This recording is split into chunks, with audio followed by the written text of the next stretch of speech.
Magandang araw po sa inyong lahat. Ako po si Hermel Ocarol and welcome to my channel. So today we'll be talking about some tips or beginners tips when you acquire this kind of motorcycle, which is the Mio Aerox 155cc. So if you're planning to buy one or you are already owning one and kakamotor mo lang or wala ka talagang medyo insights on the issues of this motorcycle, then this is for you. So, wag na nating patagalin pa at pag-usapan na natin yung mga bagay na dapat mong malaman if you have these motorcycles.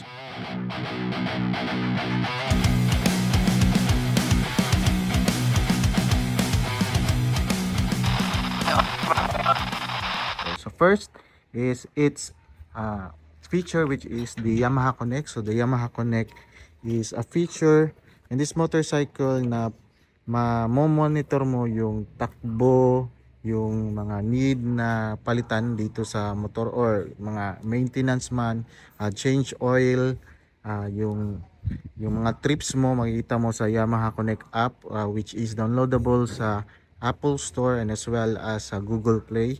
But ang problema lang nito ay if natenga yung motor mo for 2 to 3 days, magdi-drain siya ng battery. So pag na-drain yung battery, tendency is hindi aandar yung motor, which is pasakit sa katulad nating mga rider na pag lumakad na tayo or may pupuntahan tayo, hindi aandar yung motor natin. So malaking problema talaga yan. So as a solution, so tatanggalin na lang yung Yamaha Connect kasi para sa akin, di naman din ako gumagamit nun eh. Hindi rin ako parang nakatingin lang sa mga information na nandun sa Yamaha Connect. So hindi siya big issue sa akin, hindi siya deal breaker sa akin kung wala akong Yamaha Connect. So para maiwasan ko yung aberya at mapaandar ko agad yung motor ko is pinatanggal ko na yung Yamaha Connect. So yung Yamaha Connect nandito yan, pinatanggal ko na yan. So yun yung pinakauna na issue nito. So second is itong sa suspension niya. So yung front at rear suspension nito is tad-tad. So parang yung feeling mo pag dadaan ka sa lubak-lubak is parang babangga siya sa taas. So masakit siya. So masakit sa feeling or basta ma-feel mo talaga na hindi maganda. So yung nalaman ko is nung pinalitan ko na to ng pinaripak ko, yung nalaman ko na yung stock pala na oil nito is konti lang. So dapat talagang ipa-repack to. So marami naman diyang mga mekaniko na magaling mag-repack.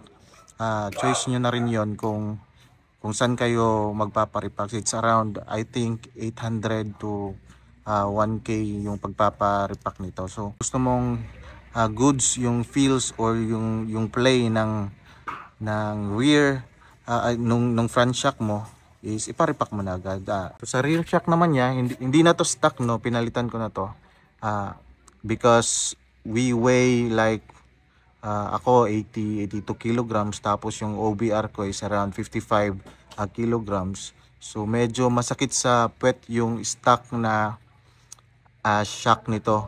So as early as nung mga I think 1 month or 2 months na nasa akin na tong motor na to is pinalitan ko na agad ng shock. So as you can see, yung shock na pinalit ko is itong KYB, Yamaha pa rin, KYB shock. So goods to sa weight namin. So maganda yung play nito, kaya pinalitan ko na agad just for comfort talaga, kasi yun yung mga somehow issue ng Aerox, no, na matadtad yung niya, yung shock niya. Saka isang issue pa is dito sa front shock. Kung nakikita nyo to, pag nakaandar na yung motor nyo, parang may maririnig kayong sipol or whistle. So pag di nyo gusto yung ingay na yon, yung gagawin nyo lang para mawala yung issue yan, is lalagyan mo lang ng grasa dito. Yan, lalagyan mo ng grasa. So magkabilang side dun yan, lagyan mo ng grasa para mawala yung sipol. So minimal issue lang din naman yun. So goods na goods yan, madali lang solusyonan. Next is ito naman, for safety ito. Itong side stand niya, mag-ingat kayo dito pag ginagamit nyo to. So sa akin medyo matigas na, no, kasi hindi ko nalagyan ng oil dito or yung WD-40 na oil.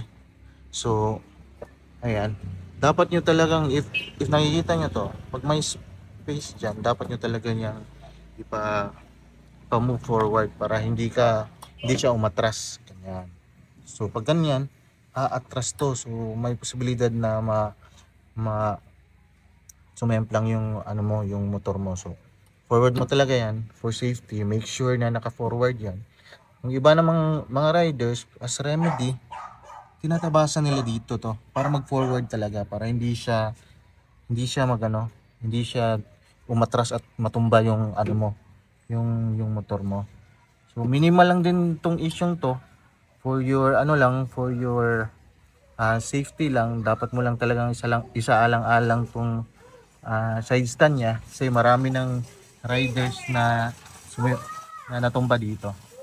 So one thing pa na para sa safety mo is, if nag side stand ka, alalay ka dito sa ano mo, alalay ka sa handle mo para pag natumba, salo mo pa rin yung ano mo, yung motor mo. Okay? So next naman is yung sensor disc nito. So dito. Next naman is yung sensor disc. So ito yung sensor disc. Napalitan ko na to kasi kasi kinalawang. Kasi hindi ko kina-cover yung motor ko. Bilad sa init at sa ulan. So might as well put a protective cover sa motor mo para hindi mo to mapalitan agad. Pero mura lang din naman to, but para hindi ka na mapagastos, protect mo na lang talaga yung motor mo, as well as yung kulay ng motor mo para hindi din mag-fade. So yan, pinalitan ko na to para function pa rin yung sensor niya. Kasi pag hindi nag-function yung sensor mo, hindi mo na alam kung mabilis ka na ba or yung patakbo mo. So for safety feature lang din yan, which is really important when owning the Yamaha Aerox 155cc. So next natin. So next is itong ating meter panel. So as you can see, grabe nung napakaitim yung meter panel ko. Hindi kita. So napaka black tint. So sinadya ko talaga diyan na ganyan talaga ka, parang ka-black yung tint ng meter panel natin. Mga bata naglalaro, huwag na lang pansinin yan. Balik tayo sa meter panel niya. Lagyan nyo yung tint, kasi pag hindi nyo kinover yung motor nyo, maulan, mainitan, mag-fade to. So if nag-fade na yan, dapat mo talagang palitan yung meter panel, which is mapapamahal ka. But if you have a protective layer, which is this tint, so may iwasan mong mapagastos. Tsaka mura lang din naman to, mga nasa 50 to 100 lang yata. So yun, isa yan sa dapat mong malaman if you're a new owner. And then next natin is itong charger. So tingnan natin yung charger. Yan. Itong charger na to, aftermarket na to. So tingnan natin. Kunin natin. So hindi pa siya USB type, no. Tingnan mo, hindi pa siya USB type. So dapat kang bumili ng ganito. Mura lang din to. Pwedeng nasa DIY, pwedeng nasa shop. So dalawang USB port, ready na to. So isasaksak mo lang yan. Easy lang naman. Bilis lang. May ilaw na siya. Diba? So if you can see, nandito yung button ng horn ko. Tinago ko para hindi parang malinis lang talaga. Tingnan. Alright. So sa horn naman, yung stock horn natin, yung stock horn natin, depende din sa rider yan kung parang nahihinaan sila or hindi brusco yung tinik, yung tunog. So pwede mong palitan yan. So test nga natin yung stock horn nito. So yung stock horn, ganito yung tunog. Yan yung tunog sa stock horn. Pero pag inon mo nilagyan ko na kasi ito ng Bosch horn kasi para mas malakas yung horn niya for safety na rin para mapansin ka agad sa daan. So ginawa ko is nilagyan ko ng Bosch horn. Ito na yung Bosch horn niya. 'Di ba? Napakalakas, may passing pa. Yan. Wag lang nating yan for testing lang kasi baka magalit yung mga dito. Yung mga kapitbahay natin. So yan, kalma lang tayo dyan. Next is itong bracket. Alright, dito na tayo sa bracket, guys. Alright. So, if you can see, bracket natin, nilagay tayong parang DIY lang na cup holder, no? Kasi mahilig kami sa kape. So, nilalagay namin yung kape dito. In-insert ko lang to dito. So, walang screw, walang ano naman siya, nagagamit naman namin. So for the bracket, iwasan yung bilhin yung maninipis na bracket, no? May manipis kasi na bracket to before na bili ko.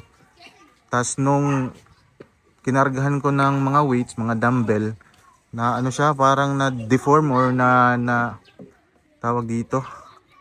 Basta na-deform. So hindi niya kaya yung mga mabibigat na mga dalahin namin or mga pinamimili namin. So might as well, para hindi na kayo mapamahal, invest talaga sa mga matitibay na bracket. For example is itong monorack, DC monorack. Tingnan nyo. So it has been for 2 years na ginagamit ko at wala naman ako naging problema with this kind of bracket. Just make sure lang talaga na yung yung brace nyo is matibay, na hindi umaalog.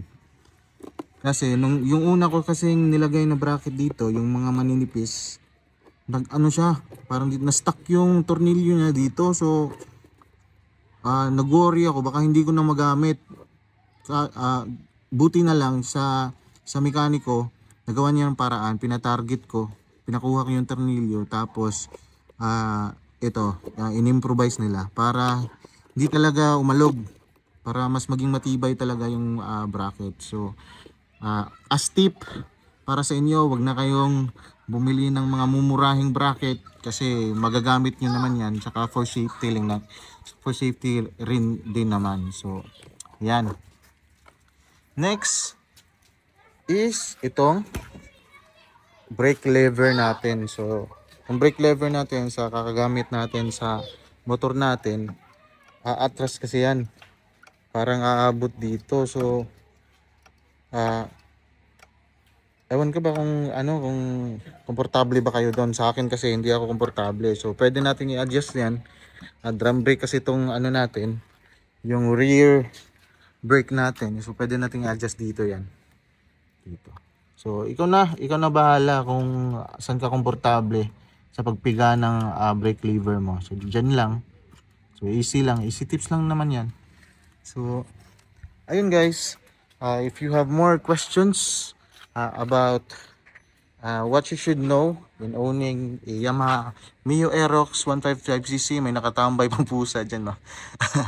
Yan din yung rason kaya dapat nyo talang lagyan ng cover yung motor nyo, kasi ito yung mga paboritong tambayan ng mga pusa, mga comfort place nila yan. So para iwas gasgas yung seat cover mo or yung upuan mo, might as well protect your motorcycle kasi nag-invest kayo dyan nag-invest tayo dyan, mahal natin yung motorsiklo natin, kaya we do it to our best